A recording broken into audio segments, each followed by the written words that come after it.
But yeah, in terms of like actual raw stats and influence over his team, I think Michael Olise was outstanding. I think I'm right in saying he either scored or assisted a third of Bayern's goals this season. Even though he's second in the league table behind Harry Kane for goals and assists, if you take Harry Kane's penalties out of the equation, Olise actually has three or four more than him, which is just incredible to think that he's got more goal contributions from open play than Bayern Munich's €100 million striker.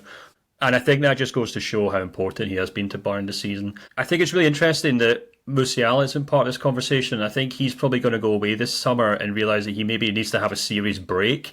I think he has to recharge his batteries and really kind of kick on next season because it felt like he kind of plateaued much this season. And I only mention that within the context of Olise because it really felt like Olise stepped up and took on that responsibility that Musiala wasn't really capable of offering this season. As that kind of game changer, as that kind of match winner, we saw it time and time again. He stood out in big games as well. He's got like 4 or 5 goals and assists against RB Leipzig this season. He got an assist against Dortmund. I think he's got like 8 or 7 goals and assists in the Champions League this year. So much so that, you know, as we approach the kind of end of the season, you could see that teams were thinking, right, if we want to stop Bayern, we have to stop Michael Olise. He's the source of goals and assists in this Bayern team on that right-hand side.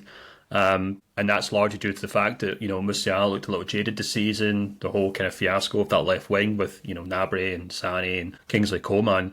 You know, in a Bayern team that I don't think is a classic or a great Bayern team by any stretch of the imagination, I think Bayern were able to paper over a lot of cracks because they had Olise just really playing out of his skin every single week. And the fact that he's only just turned 23 in December is hugely encouraging. Guy's got incredible amount of potential, and as you know, as one of our subscribers put it, you know, he's probably the best Bayern winger that we've seen since you know, Frank Ribery and Arjen Robben, and that's probably as high a praise you can afford a Bayern Munich player, Manu.